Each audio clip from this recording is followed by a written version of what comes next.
Hello കുട്ടീസ്, ഞാനും അപ്പയും ന്യൂട്ടനും കൂടെ കാര്യമൊക്കെ പറഞ്ഞുകൊണ്ട് കൊച്ചുള്ളി വൃത്തിയാക്കിക്കൊണ്ടിരിക്കുകയാണ്. നമ്മുടെ വീട്ടിൽ കുറച്ച് കൊഞ്ച് കിട്ടിയിട്ടുണ്ട്. ഈ കൊഞ്ചിന്ന് കൊഞ്ചുപ്പുളി വെക്കാനായിട്ട് പോവുകയാണ്.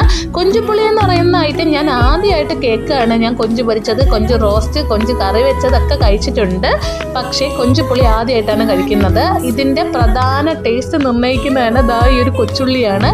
ഈ കൊച്ചുള്ളിയും പിന്നെ 2 ചുമന്ന തക്കാളി നമ്മൾ എടുത്തിട്ടുണ്ട്. ഈ രണ്ടും കൂടെ ഈ കൊഞ്ചിൽ നന്നായിട്ട് വിരവി വെക്കണം.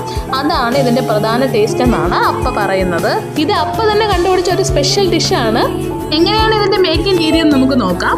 വൃത്തിയാക്കി വെച്ച കൊഞ്ചിലേക്ക് നമ്മുടെ കൊച്ചുള്ളിയും പിന്നെ തക്കാളിയും കൂടി ചേർത്ത് നന്നായിട്ട് വിരവി വെച്ചു. പിന്നെ മഞ്ഞൾപ്പൊടി ഇടണം. ഈ മഞ്ഞൾപ്പൊടി നമ്മുടെ വീട്ടിൽ തന്നെ കൃഷി ചെയ്തെടുത്ത മഞ്ഞൾ പൊടിച്ചുണ്ടാക്കിയ പൊടിയാണ്.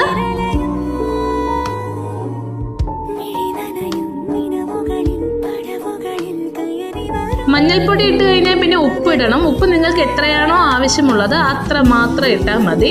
പിന്നെ ഇതെല്ലാം കൂടെ ഇട്ടിട്ട് നന്നായിട്ട് കൈ കൊണ്ട് വിരവി നമ്മൾ അടച്ചൊരു 15 മിനിറ്റ് റെസ്റ്റ് ചെയ്യാനായിട്ട് വെക്കണം. ഈ സമയം കൊണ്ട് നമുക്ക് വേണ്ട ഇഞ്ചി വെളുത്തുള്ളിയൊക്കെ ഇതുപോലെ ചതച്ച് വെച്ചേക്കണം.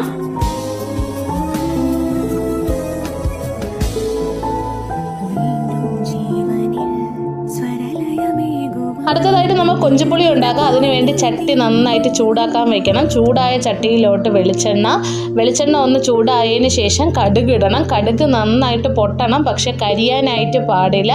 അത് പ്രത്യേകം ശ്രദ്ധിക്കണം. പിന്നെ ഇതിന് വേണ്ട മസാല നമുക്ക് തയ്യാറാക്കാം. അതിനെ അപ്പ പറയുന്ന കറിക്കൂട്ടെന്നാണ്. അപ്പോൾ ഈ കറിക്കൂട്ട് തയ്യാറാക്കുന്നത് എങ്ങനെയാണെന്ന് വെച്ചാൽ മുളക് പൊടി, മല്ലിപ്പൊടി, മഞ്ഞൾപ്പൊടി, പിന്നെ ഉലുവാപ്പൊടി ഇതെല്ലാം ഇട്ട് നന്നായിട്ട് ഇളക്കണം. അതിൻ്റെ കൂടെ കുറച്ച് ഗരം മസാലയും കൂടെ ഇടണം. അതാണ് ഇതിൻ്റെ ഒരു ടേസ്റ്റ്. എന്നിട്ട് നന്നായിട്ട് ഇളക്കിയതിന് ശേഷം വെള്ളമല്ല നമ്മളിവിടെ ഒഴിക്കാനായിട്ട് പോകുന്നത്. നല്ല തേങ്ങയുടെ പാല് നമ്മൾ പിഴിഞ്ഞ് വെച്ചിട്ടുണ്ട്, അതാണ് ഒഴിക്കുന്നത്. അതും കൂടെ ഒഴിച്ചതിന് ശേഷം ലോ ഫ്ലെയിമിലിട്ട് ഒന്ന് കുറുക്കിയെടുക്കുക.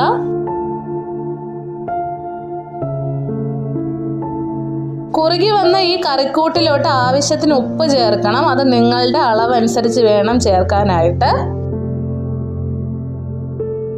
കറിക്കൂട്ട് നന്നായിട്ട് കുറുകി വരുമ്പോഴത്തേക്ക് നമുക്ക് ഫ്ലെയിം അങ്ങ് ഓഫ് ചെയ്തിട്ടേക്കാം. എന്നിട്ട് നമ്മുടെ മസാല റെഡിയാക്കാം. കൊഞ്ച് മസാല